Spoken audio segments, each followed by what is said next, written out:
Hello everyone.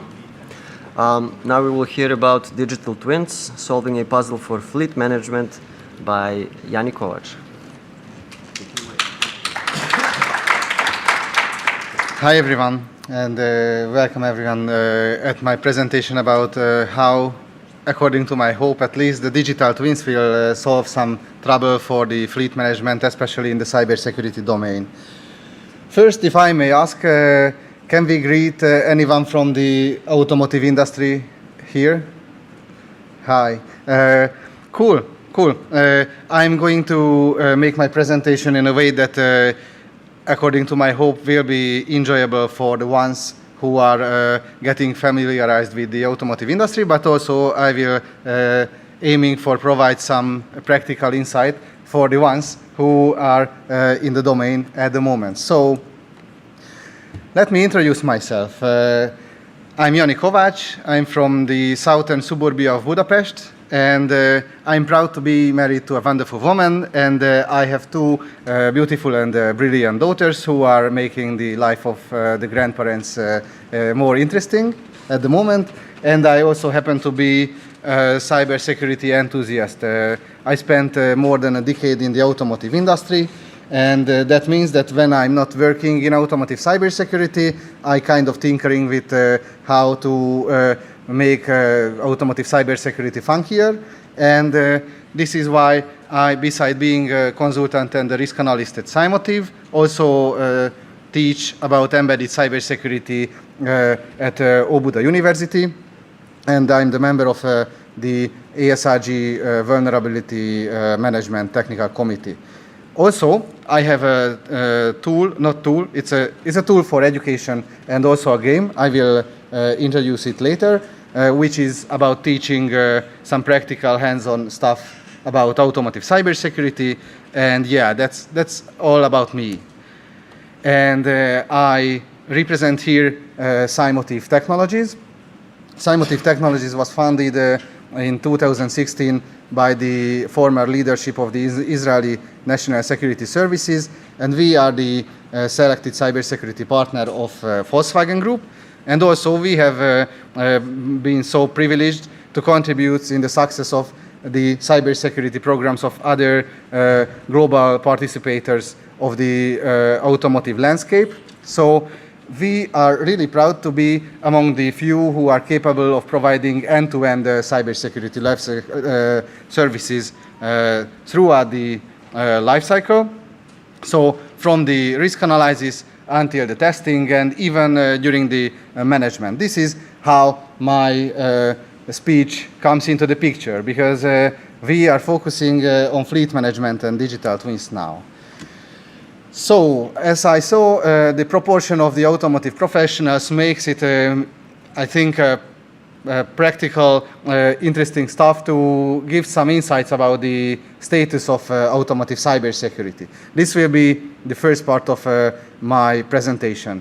The next, I will have some covering for the fleet management. What is it? What it enables? What are the prerequisites for a proper fleet management program? And then we will delve into the concept of digital twins, first in general, and then I bring you some examples how digital twins can be really handy at the automotive fleet management. So, the first is that I think it's quite getting boring, this question, but I can't stop asking this. Why are we needing automotive cybersecurity? Personally, I have a 20-year-old Volkswagen Passat. This is my Gran Torino, just as Clint Eastwood has this love car. I really love it, partly because I have no cybersecurity issues with that. And of course, it has a six-cylinder engine, which is quite fun.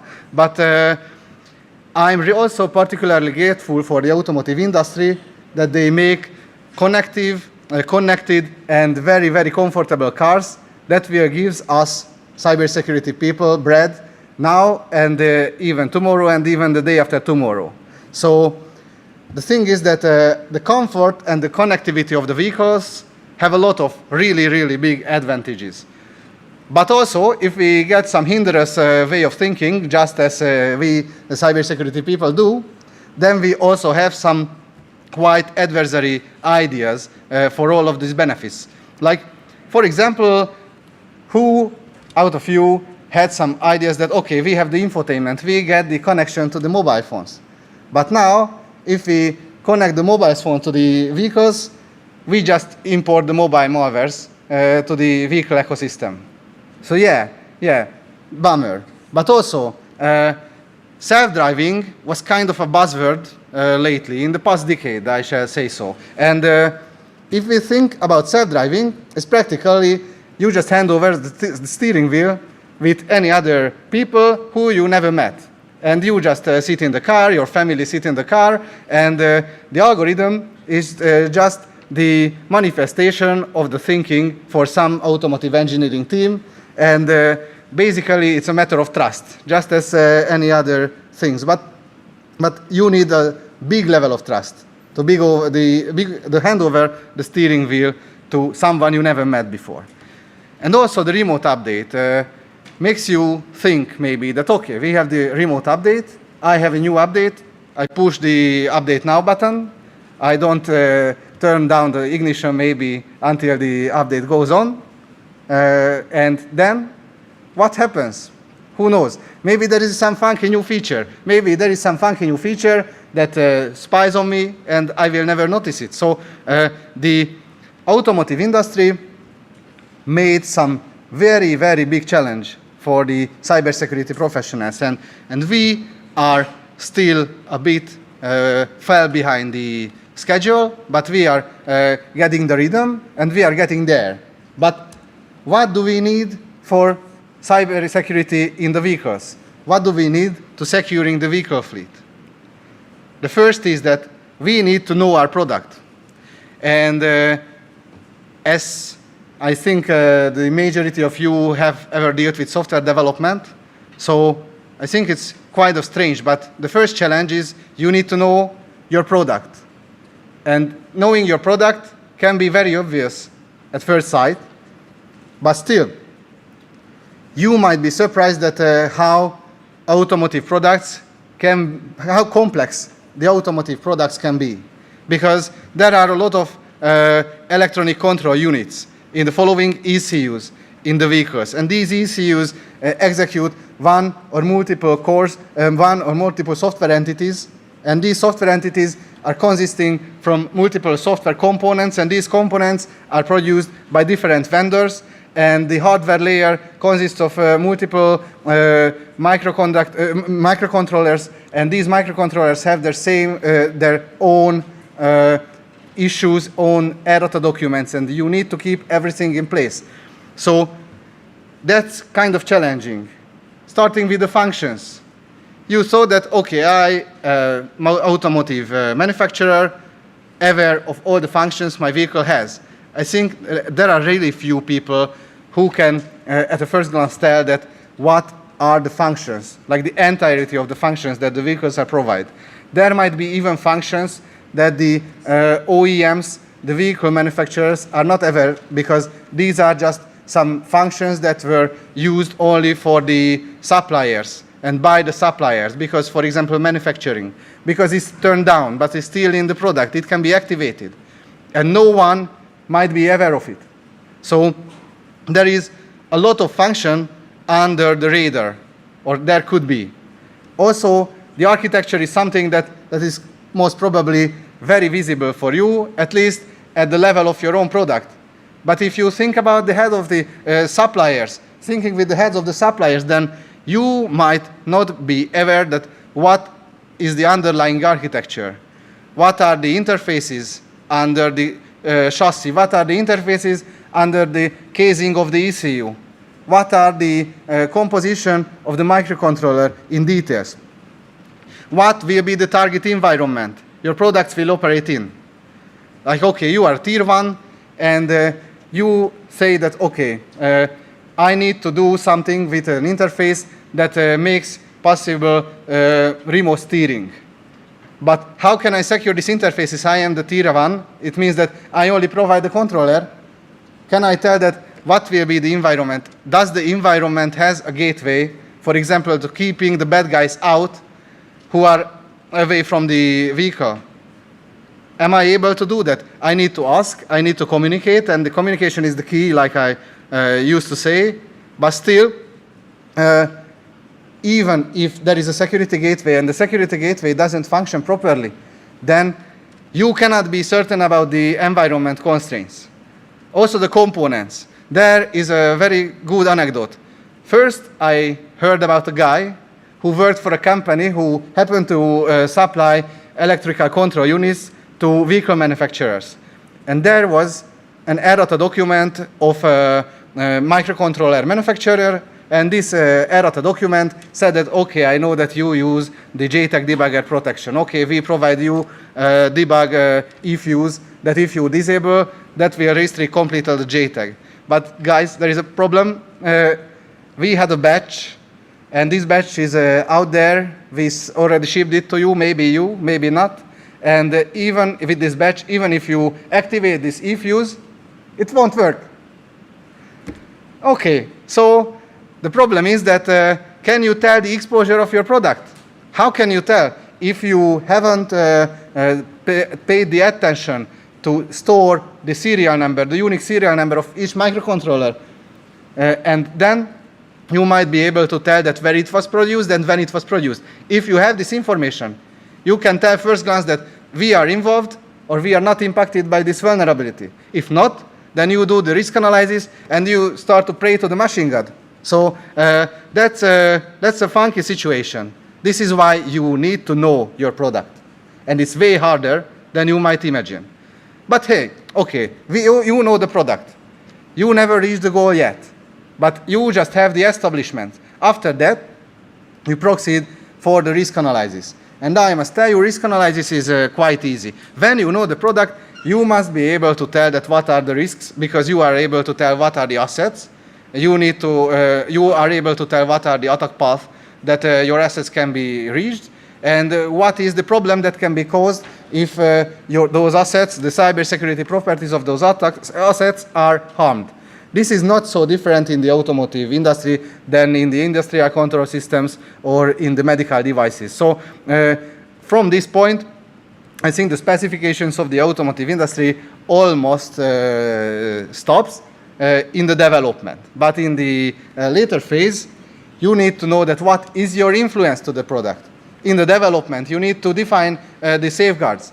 If you are not able to define the proper safeguards, then you need to know what are the complementary controls you are able to tell. You are able to select and implement. And even if the stuff is on the road, you need to be able to interact with your products. You need to be able to keep that risk below the threshold to keep the roads safe. And roads are a critical vital infrastructure. Here is some practical example that what are some typical cybersecurity threats and what are they countering. So, I'm not sure, but I hope at this point all of you realize that the vehicles are complex distributed control systems. So, the data that is crucial for the operations of each control unit are not always generated inside the control unit, but are in a lot of cases received from the outside, received from outside even the vehicle, or from inside the vehicle, but from other control units. So there is a typical attack that, for example, you can deny a CAN bus pretty easily by, for example, flooding it with a CAN frame which has an ID of 1. This way you will cut out, or you can cut out the whole CAN bus from the operation. And if you do this, then you might prevent the ECUs for exchanging data that might be even critical to the safe operation. What can you do in this case? Luckily, the safety engineering already provided us with a quite good answer for that. And this is that the ECUs, the control units, needs to be able to operate safely and securely even when the bus is absent. So there is just one practical example, that there is the steering system, and the steering system's level of assistance, the torque is produced by the steering system, is proportional to the vehicle speed. The higher the vehicle speed, the lower the torque. But what happens if someone cuts you down from the vehicle speed sending CAN bus? You need to find a speed value when the level of assist is still safe, but also already acceptable for the road user, for the driver, making them able to steer the vehicle. So there are solutions for these absent connections. The next one is a classic. Contaminating the vehicle with malware. If someone tries to protect from this contamination, from the malwares, there comes, I know it's an old joke, but an old solution. This is the digital signatures, the application of digital signatures from in the firmware images. I know that the part of the embedded industry already embraced these practices, but in the automotive industry, 5 years ago, we needed to adopt very quickly, and we needed to catch the rhythm, like I thought, as quickly as possible. I'm lucky to say that we were successful in that. I hope. Then also, I think it's all over the news. Everyone is afraid of the autopilot functions. And I think the first idea everyone gets is that someone eventually will find an interface that is external to the vehicle and will start sending fake requests for the autopilot, I don't know, to drive the vehicle to a tree or a kindergarten group, so causing some disaster situation. And what can you do against that? First, if you don't like to live dangerously, you will not ever accept any data package from the outside of the vehicle for any bus that is safety critical. Because that's just kind of crazy. But even if you do, please use authentication. But first things first, do some network segmentation, use some firewall technologies, and because the automotive architectures currently makes you able to segment the network architecture, please segment the architecture. So these are just some very typical illustration for the automotive cybersecurity situation at the moment. So what are we need to do to secure the vehicles from the blueprint until the junkyard? It's a never-ending story, as you see. First, we need to understand the risk. Then we need to create some design that is secure default, like there are cybersecurity controls inside and not some bolt-on cybersecurity.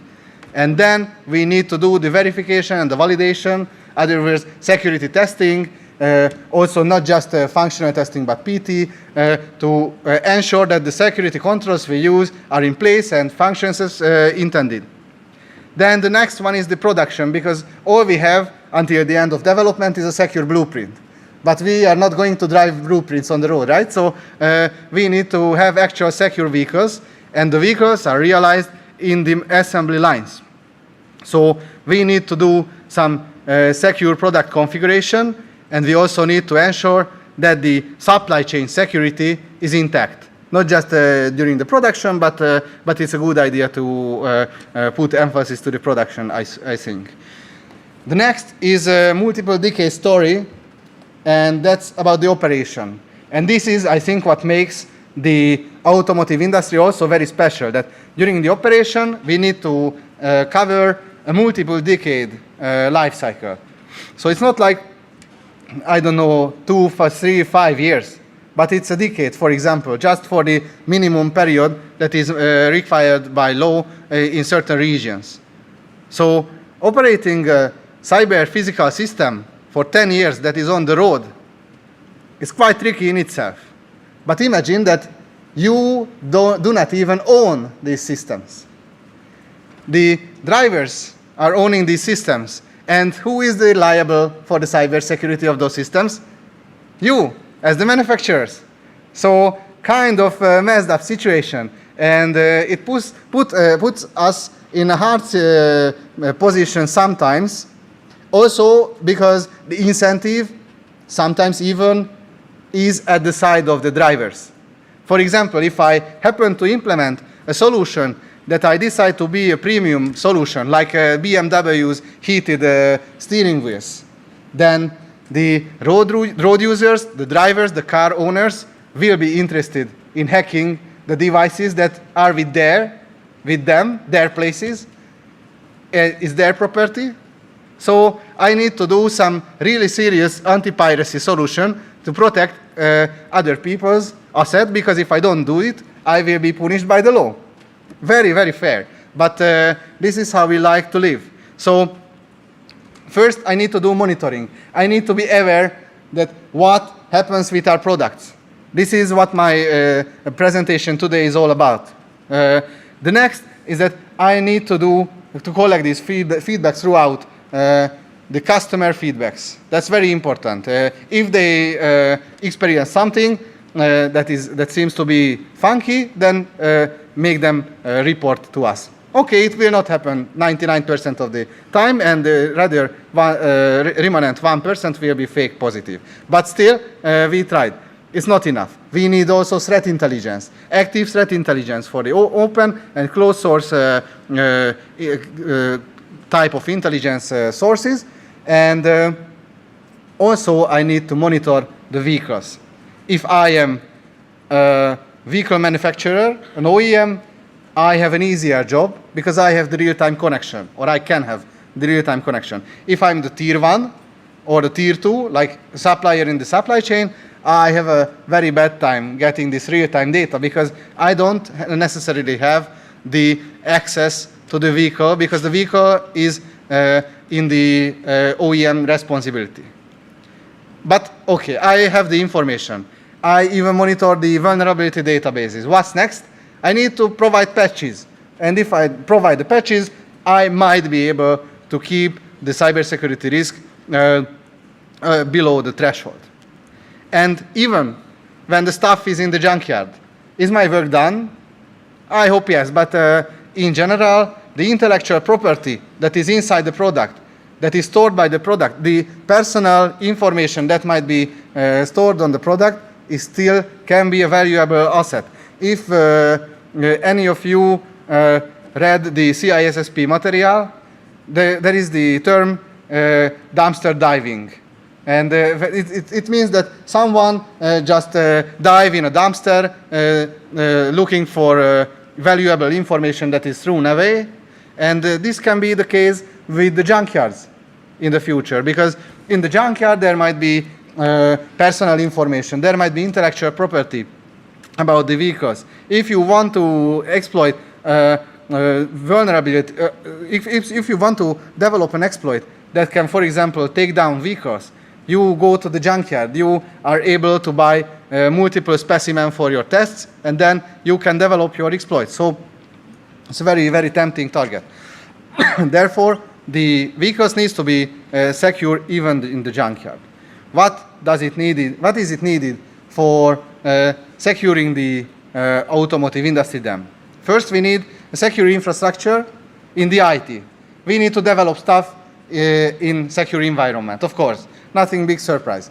We also need embedded cybersecurity control, like those are the ones that are embedded in the vehicles. And also, we need secure OT infrastructure on the shop floor when the vehicles and the products and the components are manufactured, and also in the operation. And that's the key, the cooperation. But I will focus the latter one, the operation. And the rest is all about the fleet management. What is fleet management? Fleet management for the vehicles is a key enabler for 4 principles. First is to keeping the quality of the fleet on an acceptable level. This means that if I see that there will be some maintenance needed, I notify the user. If I see that there is a problem, I provide a way to interact. If I see that there is a, broken down vehicle near the road, so one of my vehicles is broken down, I'm able to provide assistance, even remotely. Maybe I will be able to remotely restart the controllers, maybe I will be able to remotely diagnose. So I can do a lot of stuff if I have a proper fleet management. Also, my love area is maintaining the cyber resilience. If you are not able to interact with your product, then how can you be able to maintain the cyber resilience? This is, if you have the fleet management, you know your fleet, you know the ways to interact, then you are able to maintain the cyber resilience. Then the next is that connected very closely to the story I just presented you. Like this anecdote about the microcontrollers, which has some of them vulnerable for the debugger. So if you know what you have in the product, then you are able to tell if they are exposed or not to any technical issues that you might receive, for example, via the erratas, or for example, via the vulnerability databases. And also, if you don't have fleet management, you might be hard time to getting the compliance with the regulations that are the prerequisites for market presence, such as the UNEC regulation 155 and the 156. These are the ones that makes our vehicles more and more expensive lately. I'm not sure you heard about this. These two regulations are require the automotive manufacturers and all the supply chain to make the vehicles secure, keep them secure, and also implement some software update management system for them, which is also secure. This is a buzzword not without a reason nowadays. So in the UNEC region, if you want to have type approval for any vehicle, even for the ones that already had it, you need to be compliant with the regulation 155 and 156 to remain a market player in the industry. So what are the requirements for the fleet management?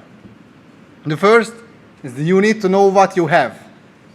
It's a repeating pattern in my way of thinking, but not without a reason again. So you need to know what are the components inside your vehicle.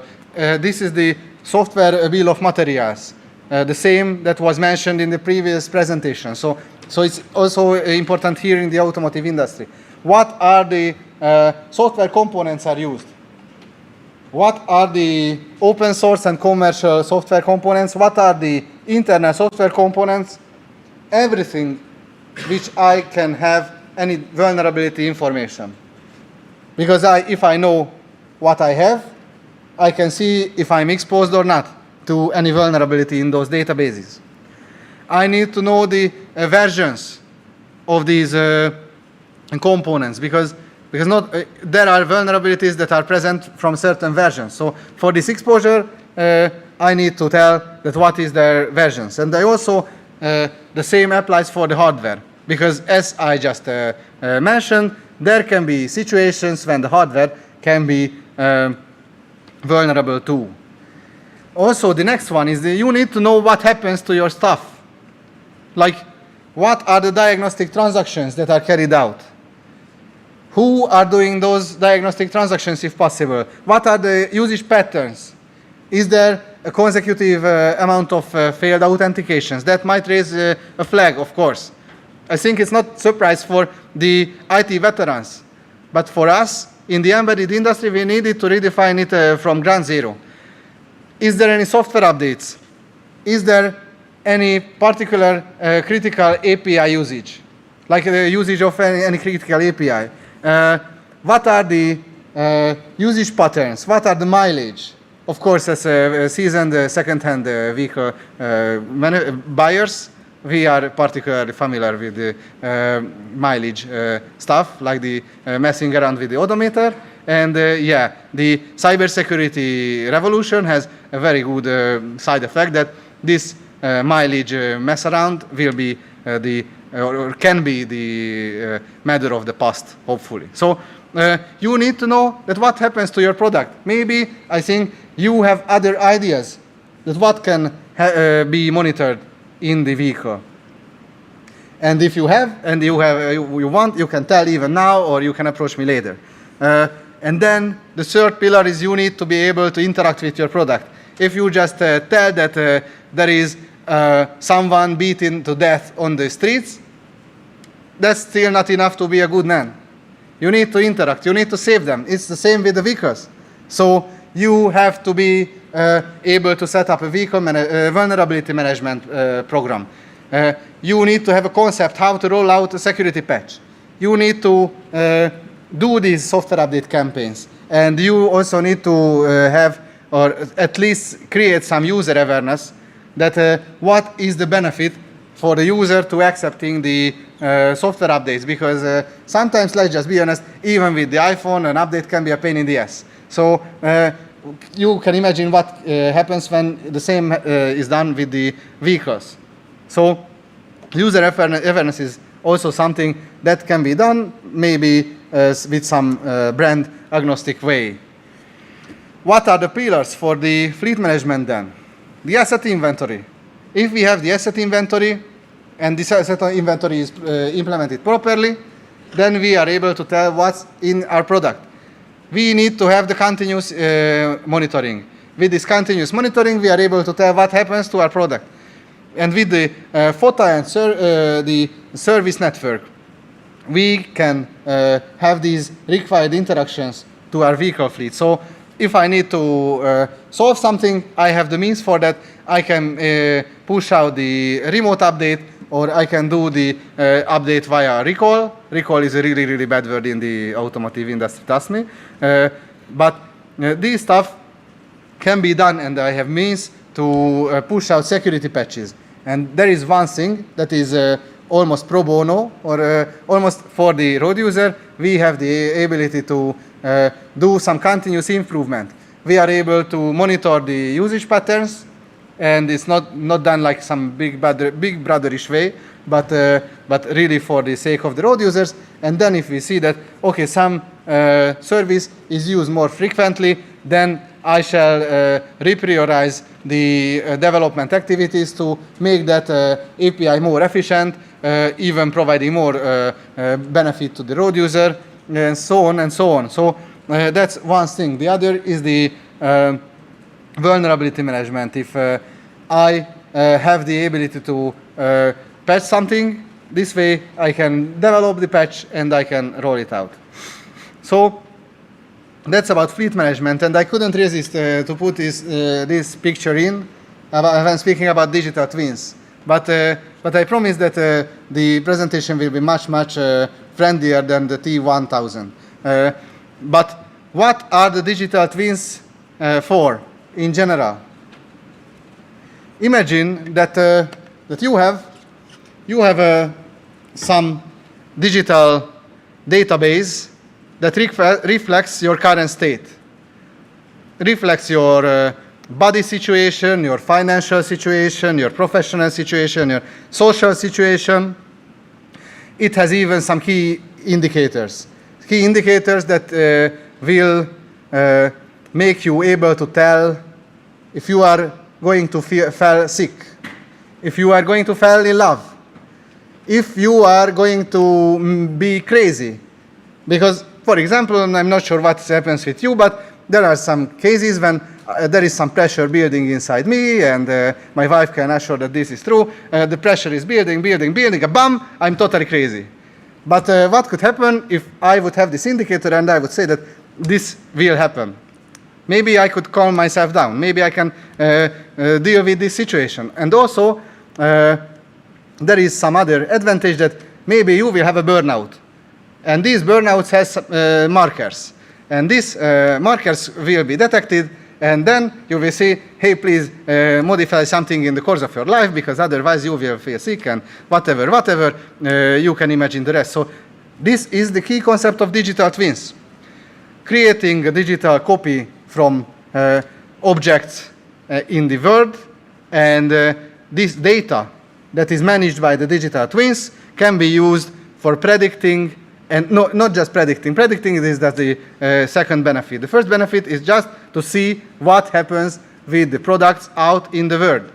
The second is that even it might be able to serve as a key indicator to tell that what will happen to that product. So it's very cool. You only need to have a buttload of data buckets for that, and some very cool optimized algorithms. It sounds easier than it is to implement, but I can tell that it's still worth the trouble. What are the types of digital twins? First, there are product twins.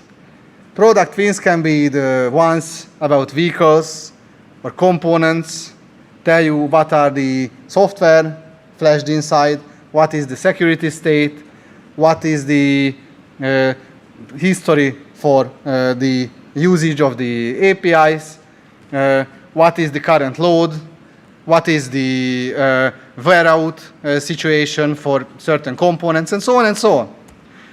There can be system twins. It's very cool because there are some assembly lines, and the assembly line, there are the effectiveness indicators that can be monitored real time. There can be, for example, some patterns that are processed by some big data consumer AI, and it tells that this and this and this will be the marker that some parts will need to be changed, and if you change these in advance, then you will not lose the scrap rate or the money that is lost in this big scrap rate of the failure that would eventually come. So it's very, very good for having these digital twins for the assembly systems. Also, there are the infrastructure twins. The infrastructures are hard to maintain because those are large. And if you want to maintain an infrastructure like a highway, you need to place, I don't know, Jani this and Jani there, and Jani will call you in when something happens. But Jani will not see everything, and there are some certain costs for these operations. But if you have the digital twin of the highway and you put sensors to the critical parts, then you might be able to tell that, hey, there is some bump on the road. By the way, big high five for the Serbian highway. It's very cool, way better than the ones in Hungary. So we in Hungary certainly don't have this. But in general, I think having these digital twins helps in giving a better life for the users of these critical civil facilities.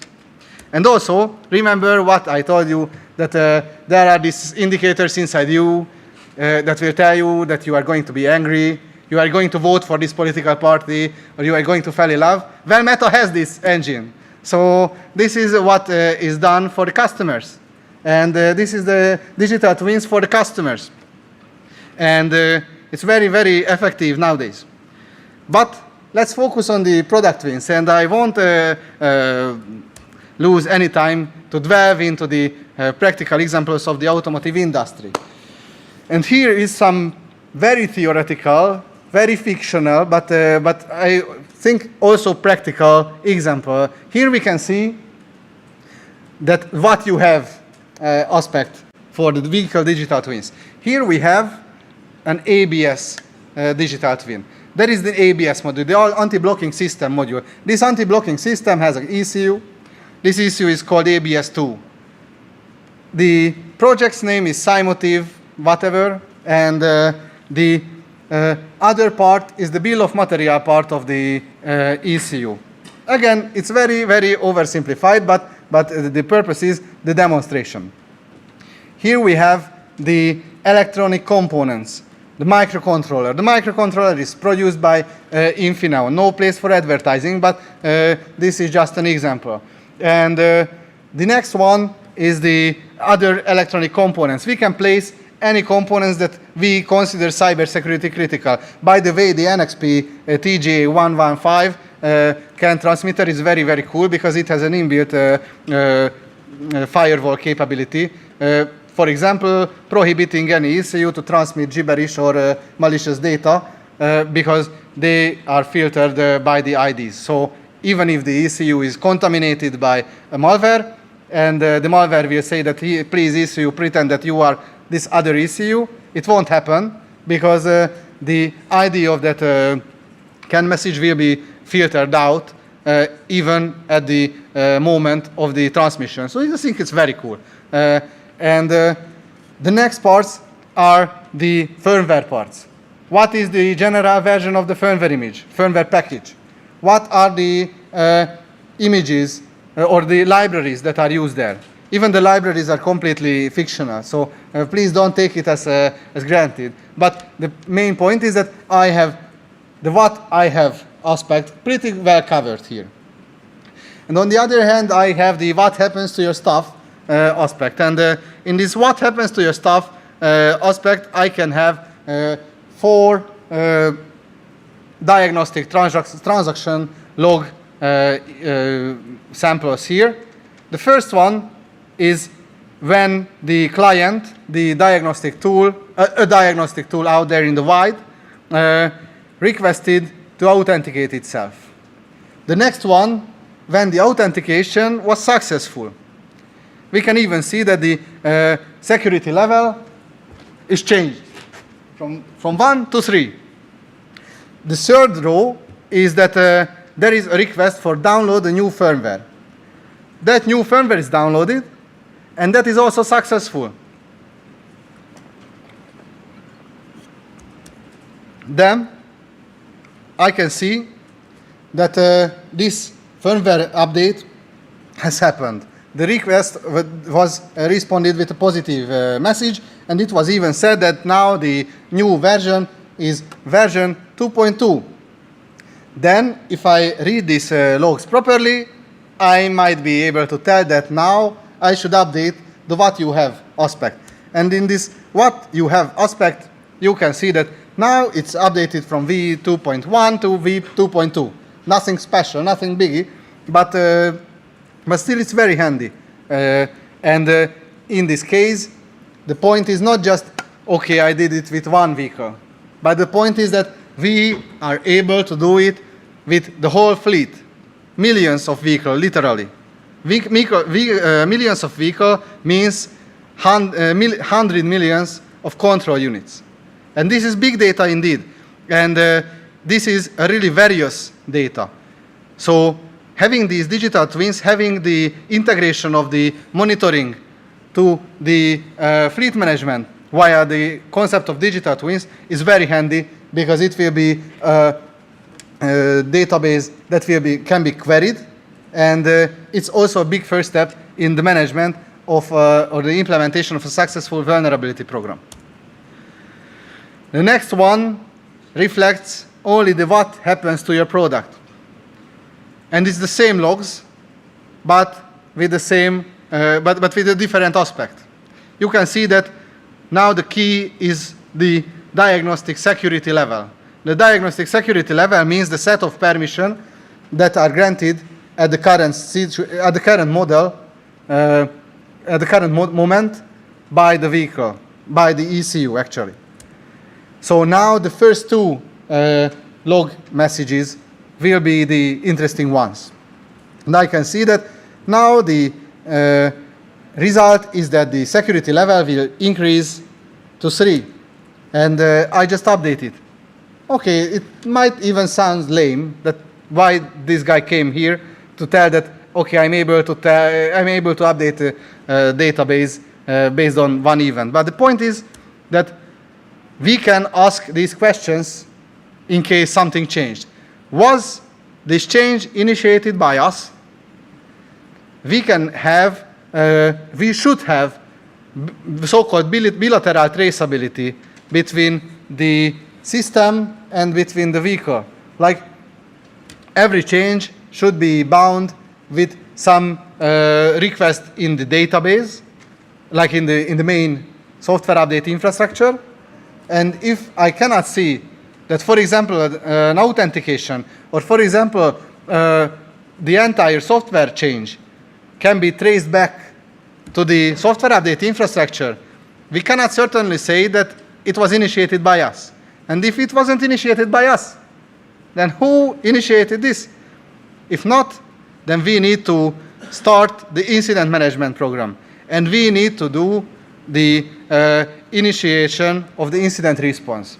And by the way, I just want to ask the audience, do you have any idea that what could you done if you realize that a safety critical ECU on the road just got compromised?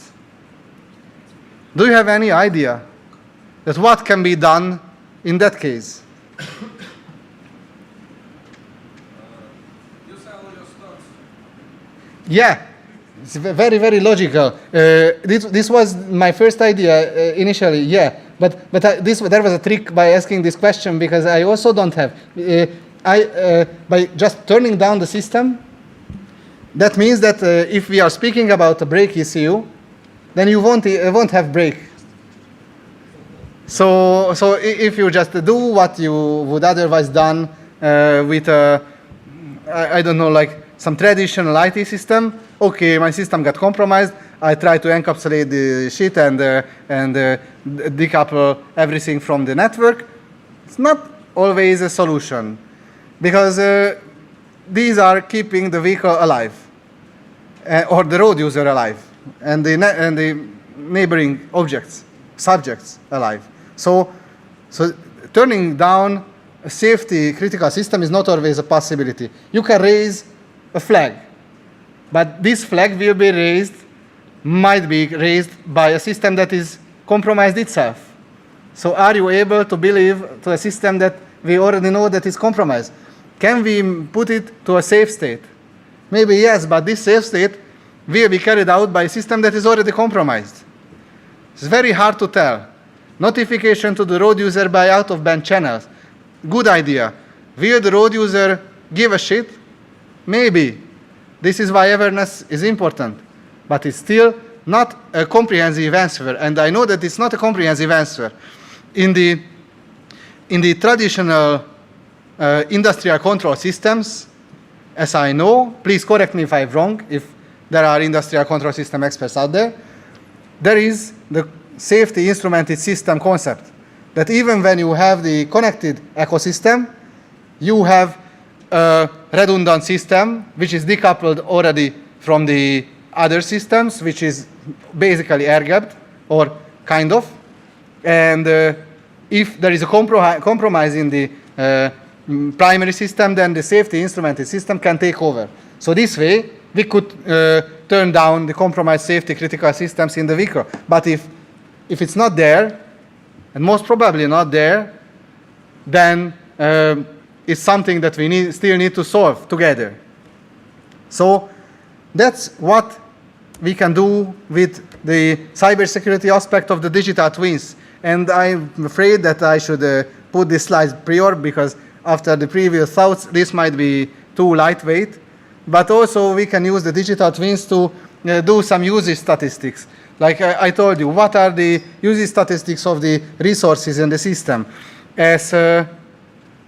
Now the top-notch cutting-edge vehicles are starting to become basically virtual machine platforms that will that already deploy virtual applications and host these virtual applications. I think it's kind of maliciously already tell that the vehicles are become smartphones on 4 wheels. So yes, it's really, really similar to the concept of Android, for example. If we monitor the resources, we are able to tell that when can we add more functions, what can we do if we need to enhance the level of service for other functions, and I can do some service improvement, which is critical. But as cybersecurity people, I think the mostly interesting part is still the cybersecurity monitoring, which is real-time, which can be the trigger of some very adequate vulnerability management and incident management solutions. But I can also use the digital twins for planned maintenance, and also I can use it to optimize the vehicle fleet, and also do some tailoring to the vehicle fleet based on the requests of some big customers. Any questions?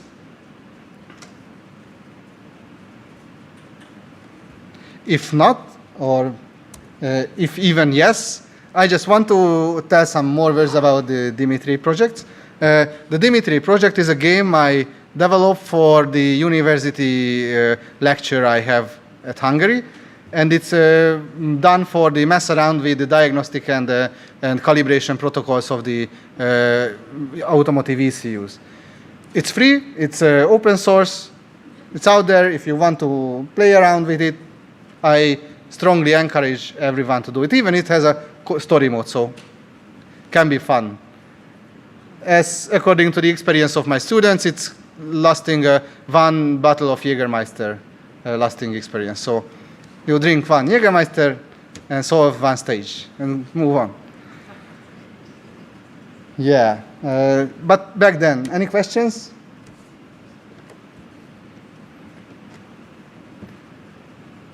If not, then, or if not here, I also invite everyone to approach me after this or on the social media. And yeah, thank you for your attention, and have a great time in the rest of the days.